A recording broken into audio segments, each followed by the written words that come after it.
I want to introduce our speaker today. His name is John Findling. He's from Wichita, Kansas. He used to live in Louisville, Kentucky, home of the Kentucky Derby later this afternoon. But John is a longtime member of the Wichita Club, and he's been a dealer at the show ever since he moved here to be closer to his son and family here. John taught classes at a branch of Indiana University there in Louisville, and he was also a part owner of the Collector Stamp Shop in Louisville, Kentucky. He collects the early New Year's and the dated years. The first, say, like 10 years are, like 1880 or in 1899 and 1900 and all of those early ones, especially, he likes. He also collects QSL cards and World's Fair. So he's busy as a collector as well as a postcard dealer, and he shows at our Wichita Postcard Club show in October. His talk today is QSL Cards, A History from 1916 to the year 2000. Thank you, John, for being here, and we look forward to your presentation now. Thank you, Hal. Hi, everybody. Thanks for turning on your computers or your devices for my program.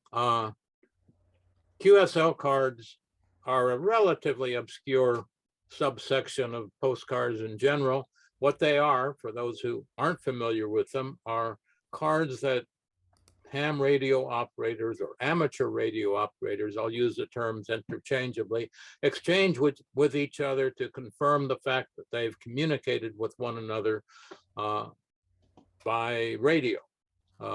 This would have been by Morse code until about the 1950s, when technology improved enough that voice transmissions were available and became used by most operators. The first QSL card that's been documented came out in 1916. I don't have one. And I am not a ham radio operator myself, never have been. And so while QSL cards contain a lot of technical information about the power of the transmitter, about the height of the antenna, even weather conditions that were existing at the time the communication was made, I don't pretend to understand or be able to explain these, so I don't. I like QSL cards because of the graphics, because of the design, especially in post-World War II cards, and because of the geographical interest that they contain. So having said that, let me start with the slides, Alan, and we'll go from there. As I said, QSL cards started in 1916. I use the end date of 2000 because by that time, electronic transmission of the same information contained on a QSL card had become commonplace. QSL cards were falling out of favor with most operators. And as you'll see later in the program, what passed for a QSL card in the 1990s was by and large very uninteresting. Okay, this is a QSL card, as you can see, from Louisville to London, Ontario, and sent in June of 1926. I might mention that a lot of QSL card collectors consider the period from the earliest QSL cards to 1928 the pioneer era of QSL card collecting. And then after 1928, it's the way radio call signs are written changes to the way it is today still. So these are more regular QSL cards. I got into QSL card collecting in about 2002, living in Louisville. A ham radio operator had died. There was an estate auction. I went to it. And while there was a lot of competition for the guy's radio equipment and old books and magazines and so forth, nobody else at the sale was interested in these QSL cards. And so I bought them all for very little money. There were literally thousands, and then spent the next 6 months selling what I didn't want on eBay, because I'm only interested in QSL cards up to 1960. Kind of an arbitrary date I chose, but that's what I chose. Anyway, this is an early QSL card that was from Louisville to Canada. The 9 is the district in which the operator lived, and the BAZ is a combination of letters that was assigned to him when he applied for a license. Licenses were required for operators after about 1912 or 13 to bring some order to the activity. In 1913, as part of that regulatory move, the country was divided into 9 call sign districts. As you can see on this map, Kansas was in District 9, New York, I know there's some people here from New York, District 2, California was part of District 6, and it was required that your radio call sign include that number, hence 9BAZ, as you just saw. This would be revised, as we'll see later, after World War II. So here's an early QSL card from Connersville, Indiana, 9RS. The 9 is District 9. Indiana was then in District 9 and still is. The RS were 2 letters that were assigned to the operator by the forerunner of the Federal Communications Commission. I can't remember offhand what they called it back then, but it wasn't that. You see down at the bottom of the card, the initials ARRL. This stands for the American Radio Relay League, an organization formed in 1916 to act as a kind of advocacy group, even a lobbying group for the community of amateur radio operators. This is a card from Britain, says British there, so that's easy to figure out, which before 1928 used the same system basically that was done in this country. 5 was a district in Britain. I don't know where. I don't know where Morecambe, England is, but that's where the card was sent from. SC were letters that were assigned to the operator to identify him. This is a card from Canada. For a couple of years before 1928, when the whole system of radio call sign designations changed, some operators put a C, if they were from Canada, in front of their radio call sign, which in this case was 3CW, to identify it as being from Canada. This was unofficial. It wasn't authorized or wasn't part of the regulation. It was just done for the convenience of other radio operators, because there would probably have been a 3CW in England and one in the United States and so on and so forth.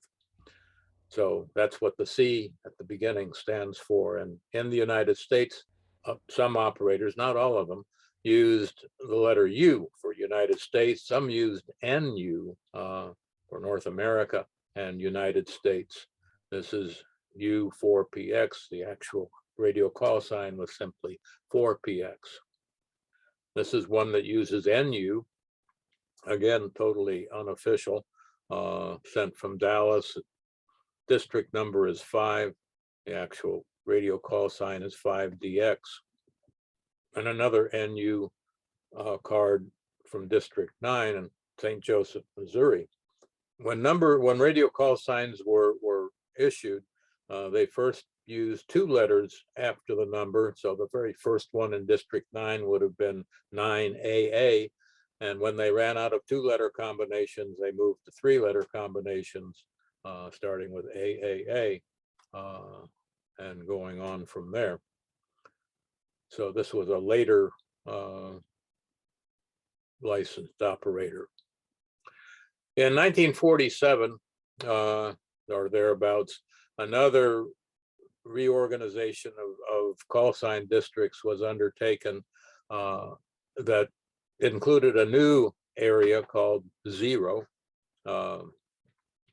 This happened because in some of the districts, when there were only 9, the number of operators had exceeded the number of 2 and 3 letter combinations, or was getting close to it.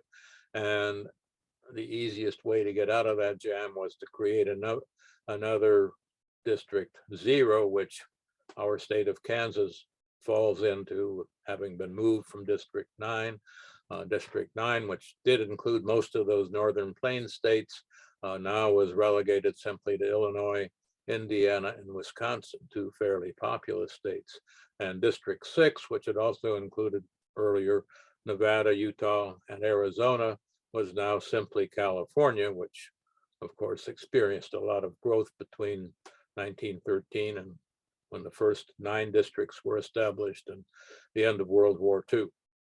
Down at the bottom of the slide, you see the letters KL, KH6, KH7, and then some smaller ones off the Texas and Florida coast. These are the designations for American territories. KL is Alaska, KH is Hawaii. The smaller ones refer to smaller American territories like the Virgin Islands, but it may be hard to read them on the slide. At this time, all continental US stations were W's, and the K's were reserved for overseas stations controlled by the United States and some other functions. But by the 1950s, K's began to be incorporated in standard continental US radio call signs as well, because of the increase in the number of operators. Canada in 1928 was given the prefix VE, and an international radio telegraphic conference in 1927 assigned letters or letter combinations to every country in the world at that time, over 70,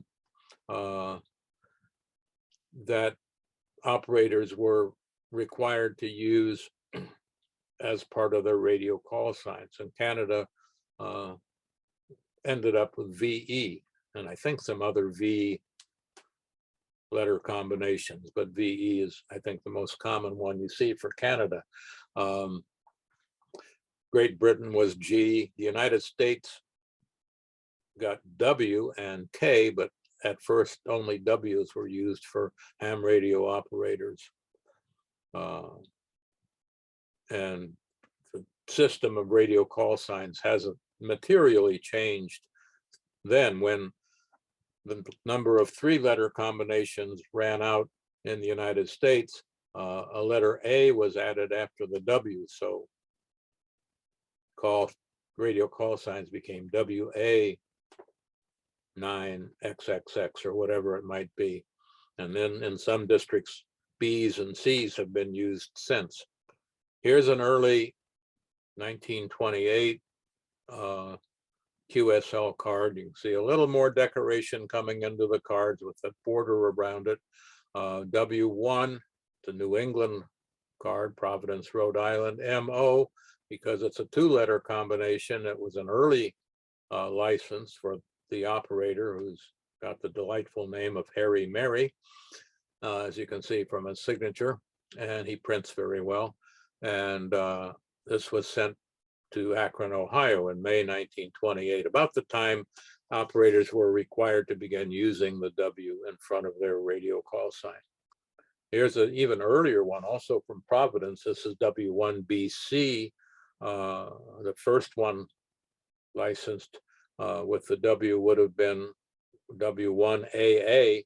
So this came along pretty soon after that. If you think about how many combinations starting with A there are, this is probably within the first 30 or so radio operators to be licensed, although the card wasn't sent till 1932.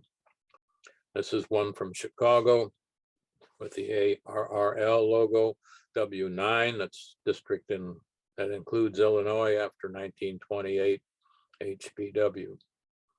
This is a card from 1939 in District 2, but it's different. If you read under the radio call sign, it says Signal Corps, U.S. Army, Fort Monmouth, New Jersey, where there's an Army post. And by this time, more individuals were, of course, getting licensed, but so also were amateur radio operations coming out of universities and military bases and even high schools. So this is a ham radio operation sponsored by Fort Monmouth, and probably a number of people who were ham radio operators before they went into the service had access to this and could transmit over it.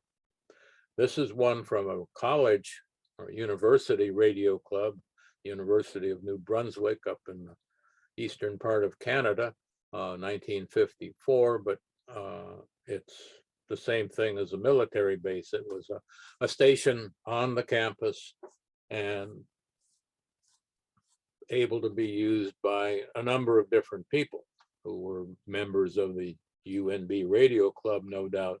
But by the 1950s, I might point out, the cards are getting more decorative, more imagination in the design and graphics and so forth. And that's what I like to see. This is a card from Japan in 1948, sent by a member of the U.S. forces occupying Japan after the war. Whether native Japanese were allowed to use amateur radio or not while the country was being occupied, I don't know, but members of the U.S. occupation force did, and this person using kind of a Japanese typology sent out this card from his station at a base somewhere in Japan. We don't know where, because the only address he provides on his card is the APO address in San Francisco. But we know it's Japan because of the JA. There's another APO card from someone in the military somewhere overseas, almost certainly in the Pacific area because of the APO San Francisco address. We don't know where it was sent to. It may have been sent in a separate envelope, in its own envelope, with the address of the recipient on the envelope, but not on the card. But it's also interesting because it illustrates a trend in QSL cards that began after World War II, actually in the 1930s in a small way, and more commonly after World War II, of getting QSL cards printed with a photograph of yourself and your equipment, and sometimes your family, and sometimes your pet dog. And this operator had a postcard with his photo and equipment, a photo of him and his equipment on it, and sent it out as a QSL card. There's space on the other side of the card for the technical information that nearly every card contained.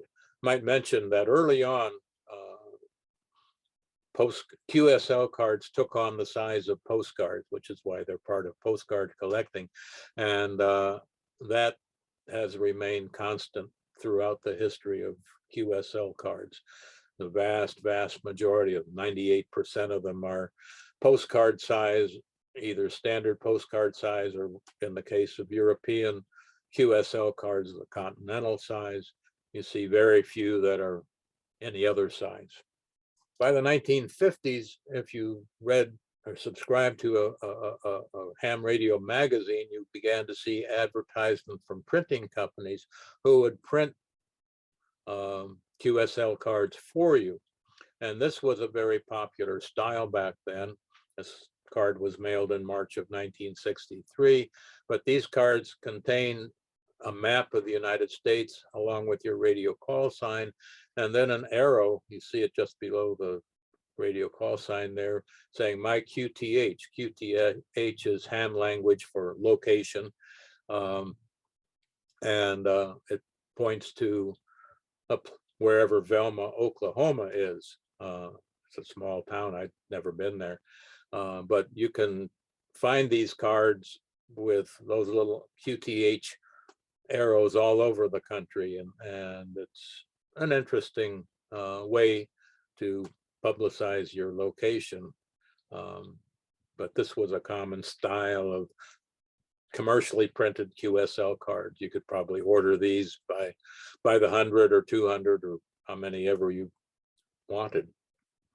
By the early 1960s, as colonial empires were breaking up around the world, new countries came into existence, and there were amateur radio operators there. This one is from Ghana in West Africa and sent in January 1963, only a couple of years, I think, after Ghana gained its independence. Not a very interesting card graphically, but you can see that Ghana was given the prefix to 9G to go with 1 EC, and it's an early ham radio operator out of Ghana. We don't know where he sent this. It probably was sent in a separate envelope, and the information of the recipient was on the outside of the envelope, which was not saved. The Vatican City had a ham radio operation. This was sent to Louisville in 1981. We don't know if the Pope was interested in ham radio, but somebody there was, and the Vatican City's prefix, as you can see, is HV. This is one from Kenya in 1978. It's interesting because it's from Mangu High School. Kenya's prefix is 5Z, but it's a little bit unusual to see a high school amateur radio operation. Down in the lower left-hand corner of the card, you can see Brother Robert Gary. I don't think he's any relation to Rick, but who knows? And he probably was a ham radio operator who set up a station at the school and worked with students to learn about it. And that's kind of a nice thing. This is one from East Burma. There isn't really a country named East Burma, just Burma, now Myanmar. And you can see the call letters XC5A. There's a map behind them. Burma is the green country, and there's a series of concentric circles. And I suspect if you go to the very middle of the smallest circle, that's where the town of Kauthuli is in East Burma. I never heard of it. And so it's a colorful and maybe fairly scarce card. The other side of the card is my next slide. And here you see some technical information and a picture of two what look like teenage boys who are apparently operating the station. And this may also have been from a school. We don't know, but or they may be the sons of the operator. But this was sent to Louisville and as a pretty unusual card. Any card from Burma is pretty unusual and comes from 1981. Another commercial type of QSL card was produced by Pan American Airlines. Maybe other airlines did them too. I don't know for sure, but Pan American printed QSL cards for ham radio operators. This one was sent by K4GVD in Eau Gallie, Florida. And that's not a pasted label on a otherwise standard airline postal card. That is actually printed on the card, and there's space for the technical information around the top and left-hand side of the radio call sign. So maybe there's some kind of a connection between the swift flying airplanes and the even swifter flying radio signals. You go figure. W1AW is an important card and has a story behind it that's interesting. In 1916, a man named Hiram Percy Maxim founded the AARRL, which, as I said before, is was and is a kind of advocacy group for ham radio operators. And Maxim's own radio call sign was W1 because it's from New England, AW, early. And he ran the ARRL for 20 years until he died in 1936 and established the ARRL as a universally recognized and highly regarded organization supporting ham radio.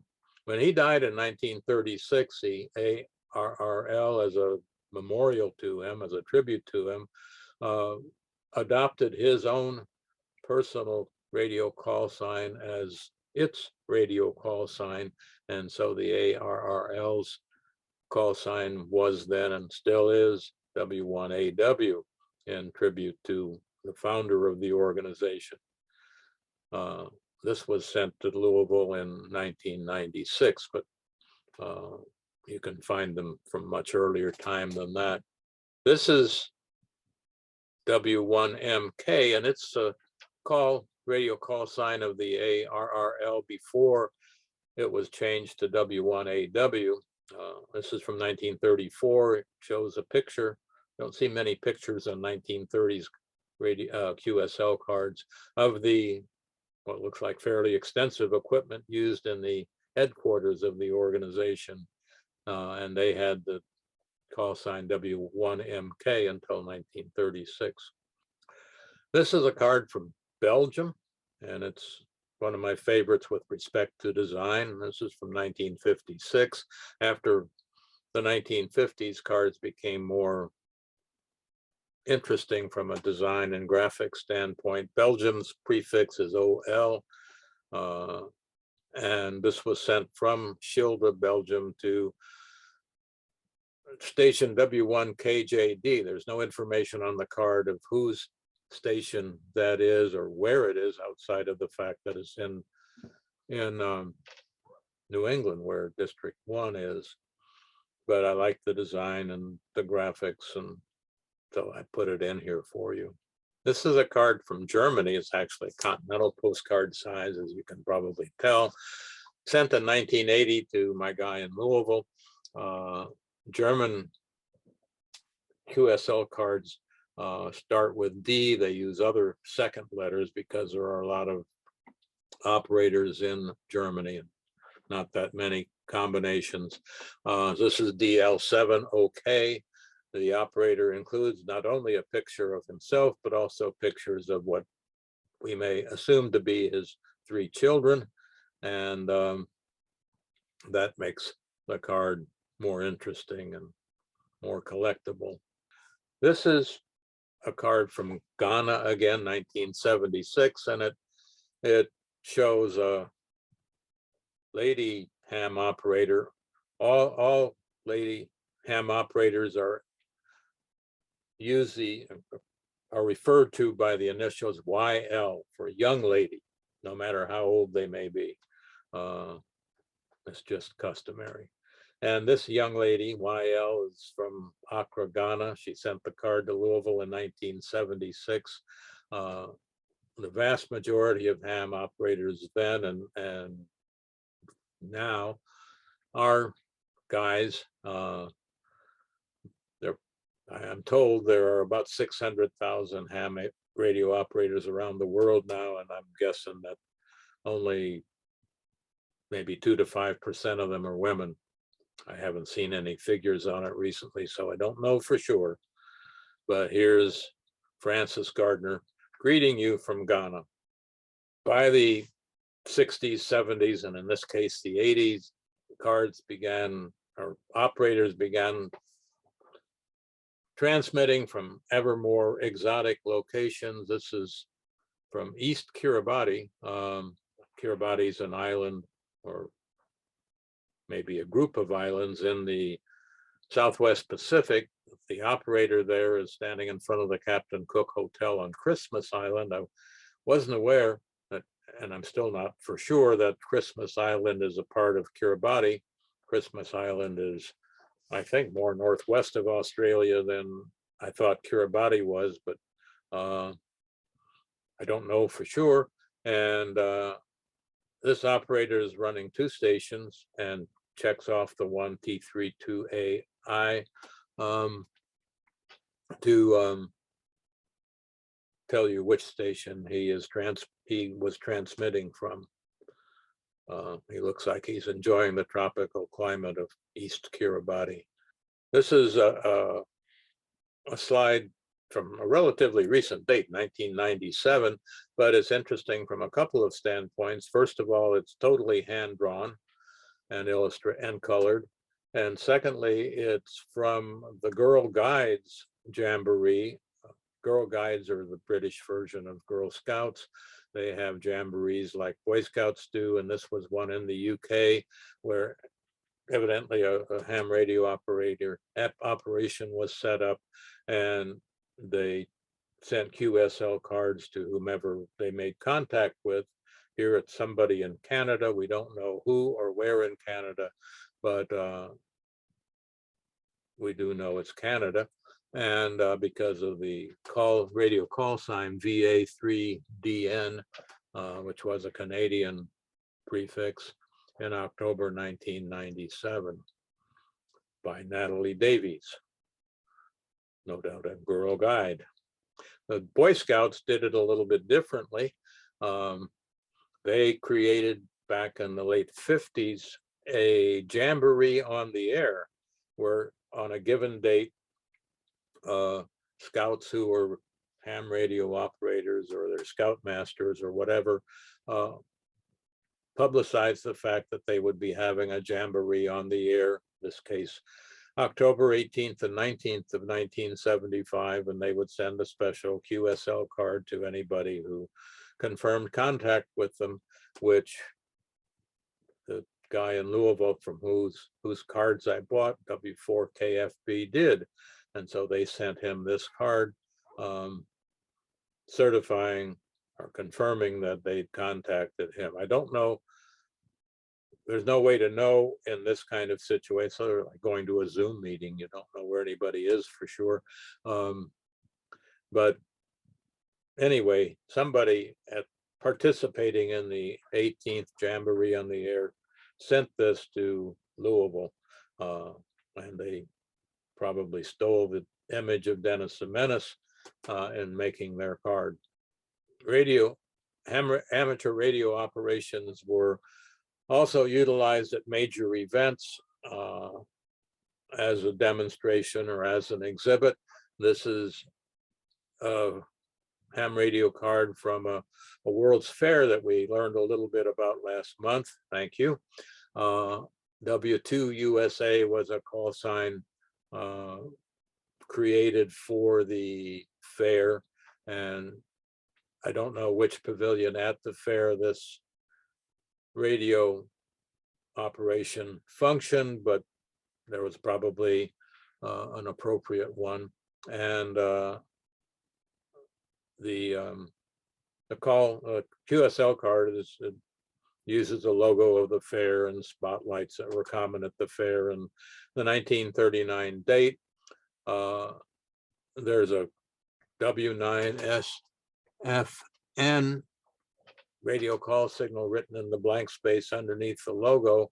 We, apart from the fact it's in District 9, Wisconsin, Illinois, or Indiana, we don't know who the operator was or just where it was, or even if it was actually a legitimate QSL card. They were given out as souvenirs for people who visited the exhibit. So you see a lot of blank ones that people picked up when they went to visit that pavilion.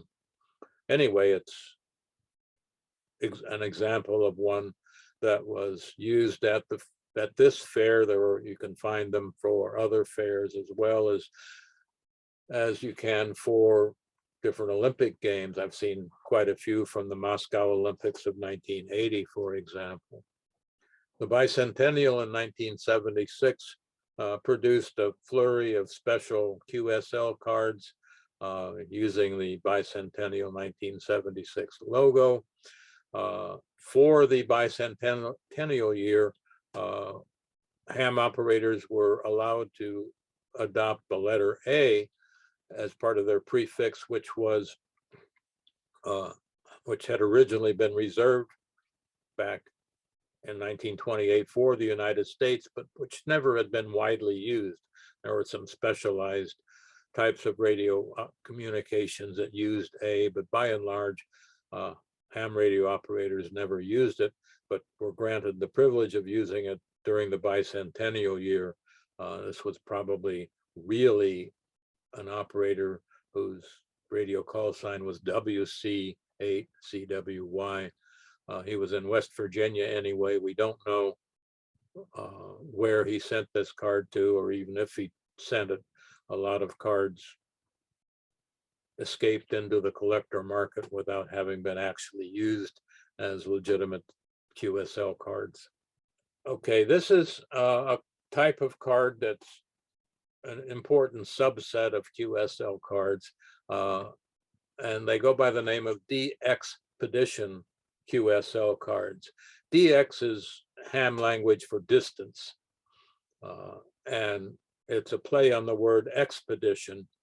And DXpedition cards were used when an organization or even a group of individuals went to a very obscure or uninhabited place for a few days, set up a ham radio operation, and then sent out QSL cards from there.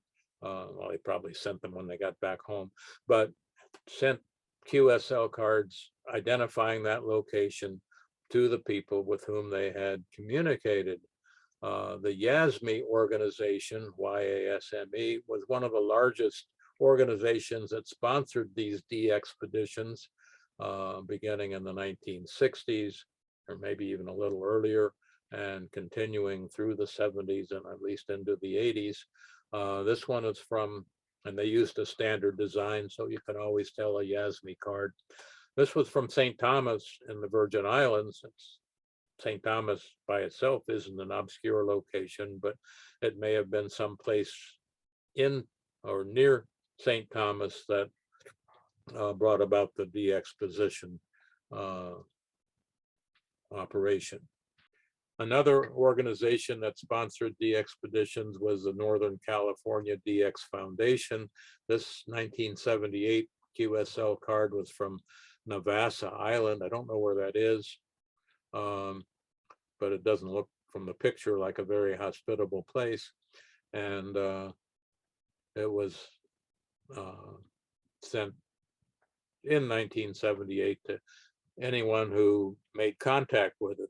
Some of these organizations held contests and gave prizes to the radio operator who logged the most contacts with different expedition locations. Next. This is yet another organization, the International DX Foundation, that sponsored these DXpeditions.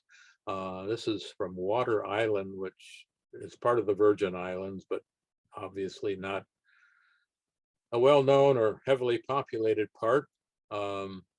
Sent in March of 1987 to somewhere in Canada, we don't know just where. And he transmits the information on a little sticker that's applied to the card, but at least he uses a standard QSL card. This is a very interesting and quite scarce QSL card, probably the rarest card I have in the show today, from Clipperton Island, sent to Louisville, Kentucky in May of 1986. Clipperton Island is, as I say, they're 1,700 miles west of Panama, about 800 miles west of Acapulco, and it's, if not uninhabited, barely inhabited. It's technically French, but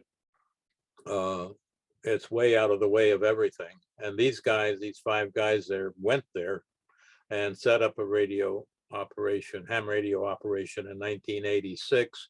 My operator in Louisville heard them and got a QXL card or QSL card from them, illustrated with them on the beach. I might point out that communication was done in Morse code during the early years of ham radio operation, and you were required to take a Morse code test to get licensed. In fact, you may still be required to take a test and had to be able to transmit in Morse code a certain number of words per minute, sort of like a secretary taking a typing exam. But voice transmission began to a large degree in the 1950s when technology allowed it. The Canadian broadcasting system also sent out what amounted to QSL cards, although they weren't amateur radio, obviously, but commercial stations and national networks sent out cards to listeners who requested them. This is sent from Montreal, the headquarters of the CBC, to Wellington, New Zealand, where somebody had listened to the CBC in November 1989. Apologized for the condition of the card. Looks like somebody with a golf shoe stepped on it, but nonetheless, it's illustrative of what commercial radio did as an equivalent to QSLs. And this is one from the Swedish Broadcasting Corporation 40 years earlier in 1947.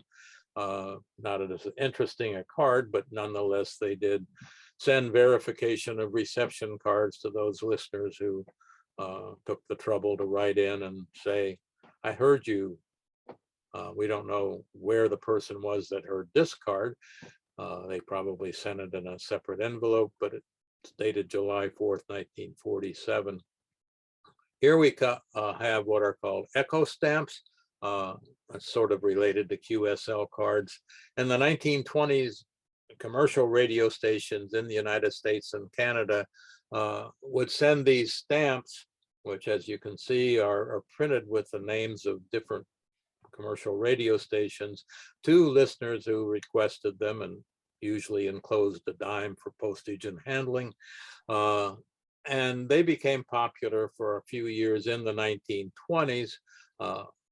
Radio stations stopped doing it when these stamps became more like real stamps and became kind of collector items that people bought and sold without much regard to the radio station, which was trying to encourage listeners to report when they heard the station and so forth.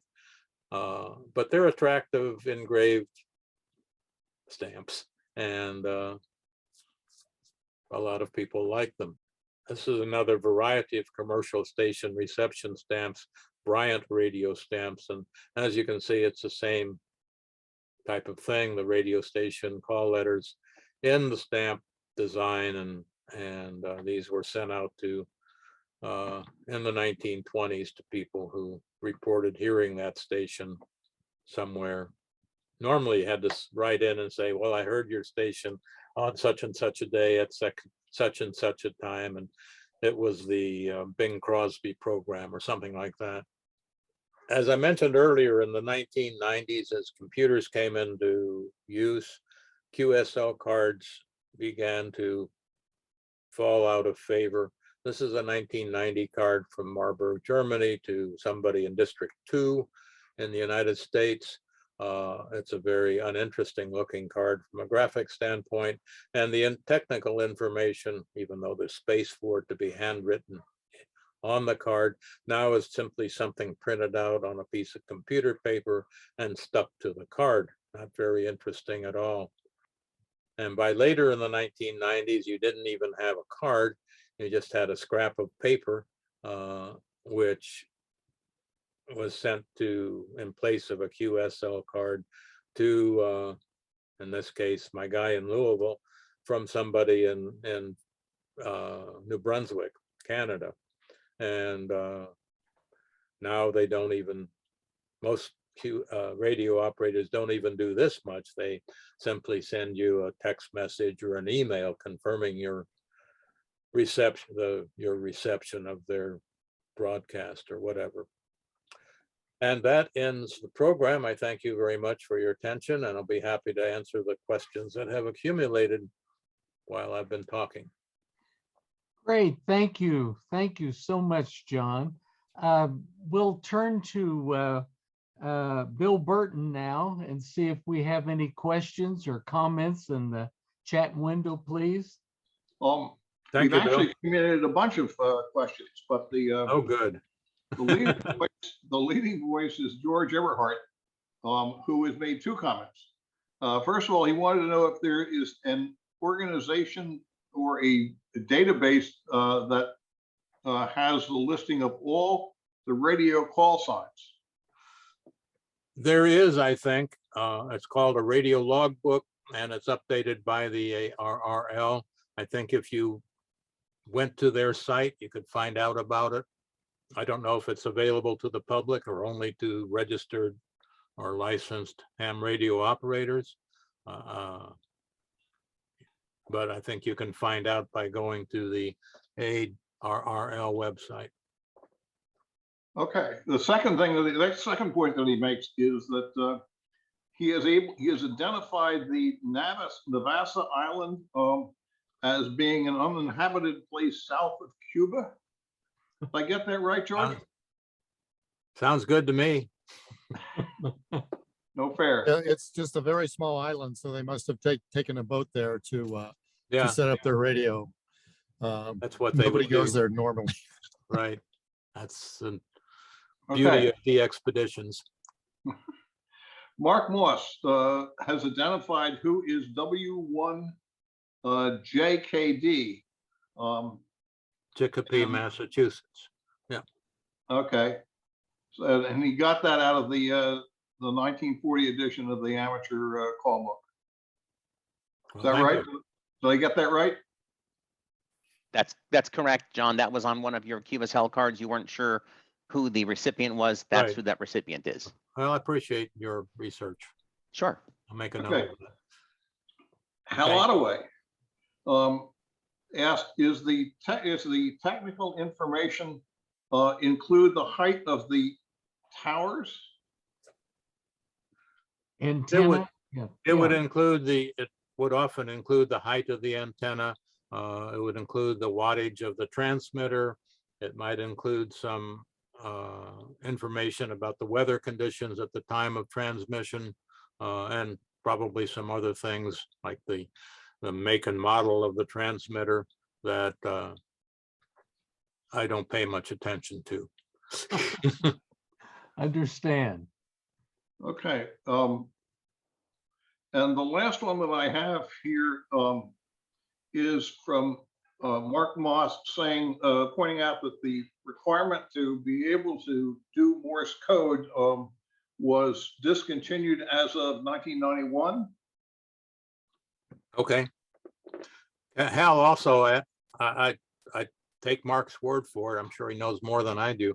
Hal also asks, did the ham radio hobby exist during World War I and World War II? The answer is no. For security reasons, ham radio operators, there weren't very many during World War I, were shut down, and they were likewise shut down right after Pearl Harbor, and not allowed to rebroadcast until after VJ Day.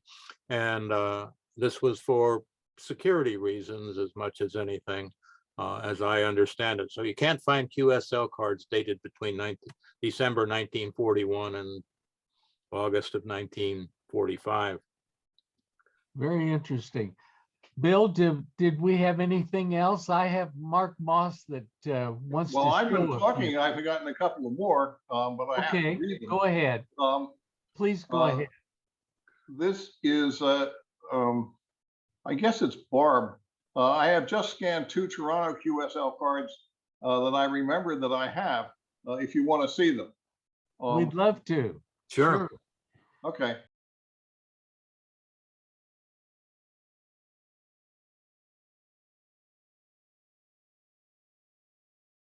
Moving right along then, Mark Moss again says that the FCC posts on details of ham, the FCC posts details of ham radio operators online. I'm not sure what that means, Mark. If you have the call sign of any ham operator, go ahead and type in that call sign, followed by the letters FCC, and that person's name and address will pop up just in Google, as a matter of fact, from Really? the FCC website. Yeah.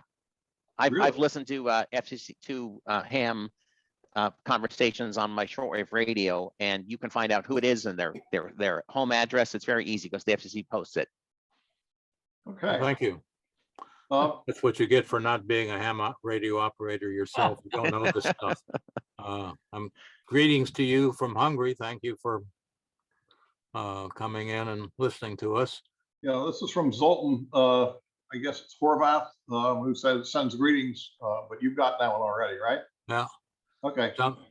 Mark Moss also asked, do you also collect QSL cards from international shortwave broadcasters? If they're before 1960, I do. I don't know what medium wave AM broadcasters or the Coast Guard. or- AM stations, just No, I really don't. Just standard amateur radio operators. Okay. Zoltan again puts in, my brother's a ham radio operator. I picked up some nice cards based on the image/design/humor he has, but I prefer postcards. Well, you can argue that QSL cards are postcards, but I can say that my brother used to be a ham radio operator, and I had an uncle who used to be one as well. So I have some connection with the hobby. That's Okay. cool. Wonderful. George Everhart again. The bottom of these cards has PSE, QSL, and other strings of letters, presumably as a choice. What do they stand for? Well, QSL is a ham speak for the card itself, and I'm not sure what the other ones stand for, but it may be, and I've only seen those that are designated as QSL. I think if you went online again to Wikipedia, there are a number of very good articles on ham radio on Wikipedia that are mostly written in language that non-radio operators can understand. You can probably find out what these sets of letters stand for, but there's a lot of, because of Morse code, no doubt, ham radio operators made up a kind of language of their own, like teenagers do with text messaging, with words, common words abbreviated and so forth. Okay, and then the last one I have here is, again, from Mark Moss. It says the PSE QSL stands for please send a QSL card. Okay, thank you, Mark. I'm glad you're here. Fill in these gaps in my knowledge. So as it stands, that's the list of the chats that people have typed in. Thank you very, Thank very you much, all. Bill. Mark, do you want to show us a few that you have? if you have about 5 minutes, Clarissa has my a few of my cards. I have 17 binders of postcards behind me. 2 of those are dedicated to QSL cards. Okay, And I just decided to choose a few to show you today. I appreciate The first that. one, this is the most remote QSL card in my collection. This is a ham QSL card from the Argentinian Antarctic base called the Esperanza base. And this was from 1957. There actually is still a transmitter at the Esperanza base for shortwave listeners. It's known as LRA 56. And we're coming up on the Antarctic winter now. It's the summer in the Northern Hemisphere. It's the winter in the Southern Hemisphere, which is the perfect time for transmissions. And so anybody who's trying to hear Antarctica will be listening to it very soon. So this is about as far away as I think I have a QSL card from. Okay, this is the oldest card in my collection. It's from Brooklyn, New York to Michigan, February 2nd, 1923. So in about, I don't know, 8 or 9 months, I will be celebrating the centenary anniversary of this QSL card. There's nothing older in my collection that I'm aware of. It's probably about the same age as my oldest card.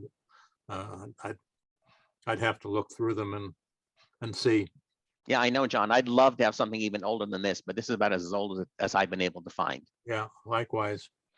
This is a pirate QSL card written from somewhere in the North Atlantic. The coordinates are given. You can see in the upper left-hand corner, 46.01 north, 53.20 west. I Google mapped that. That's due south east of Newfoundland.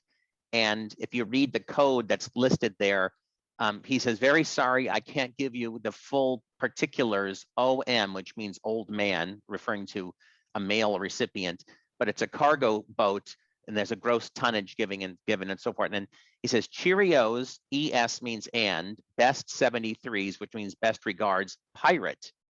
So it was a pirate ship. And based on the front of the postcard, unfortunately, the date is given as September 20th, but no year. I looked up the recipient, W9 IPP. That's in, I think, Illinois, Wisconsin area, probably in 1930s or possibly 1940s. And that's the only pirate card in my collection. Do you have any pirate cards, John? Not that I'm aware of.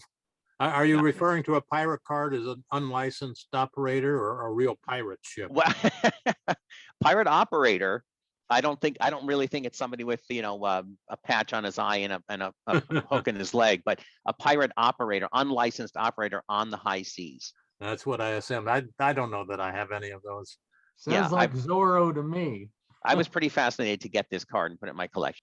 Okay, you brought this up yourself, John. By the 1950s, operators were putting pictures of themselves, and this one is from Amarillo, Texas. And I just like the fact that these two fellows were putting their photos on the card, Yeah. and they mail it to Illinois. So I thought it was kind of interesting.